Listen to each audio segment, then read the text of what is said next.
Сәлем баршаңызға, қалдарыңыз қалай? Бүгінгі күндеріңіз сәтті өтсін достар. Бүгінгі тақырып Жанель Макажан. Оның бастамас бұрын каналға тіркеліп лайк басып комментарий жазуды ұмытпаңыздар достар. Актриса Жанель Макажан енді жабық киініп орамал тағып жүрмек.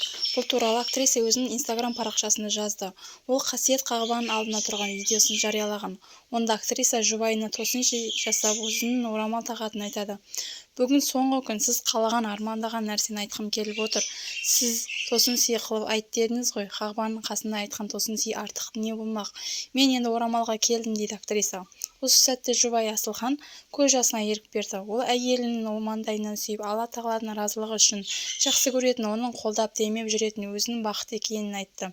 Актриса бейне жазбаның соңында өзінің бұл қақпада қалай келгенін де жазған. Сапарымыз Мәдина қаласында басталған еді. Сол кезде күнделікті Раббыма орамалға махаббатын келуімді жалбарынып сұрадым. Ой үстінде жүргендіктен 5 күннен кейін Меккеге жол тарттым.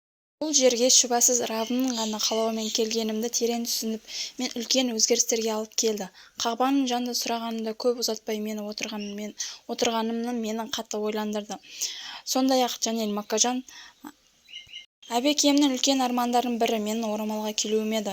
Баршамыздың дұғамызды қабыл етті, деп жазды Жанель Макажан инстаграм парақшасында. Актриса алғашқы күйеуіне 2 баласымен ажырасып кеткен болатын, ал қазіргі күйеуі Абай Асылхан өзінен 8 жас кіші. Бұрын үйленбеген. Оның жұрт аппақ келін сериясынан бастап біледі. Дейін тыңдағандарыңызға көп рахмет. Лайк басып комментарий жазуды ұмытпаңыздар достар. Каналға тіркеліп кетіңіздер.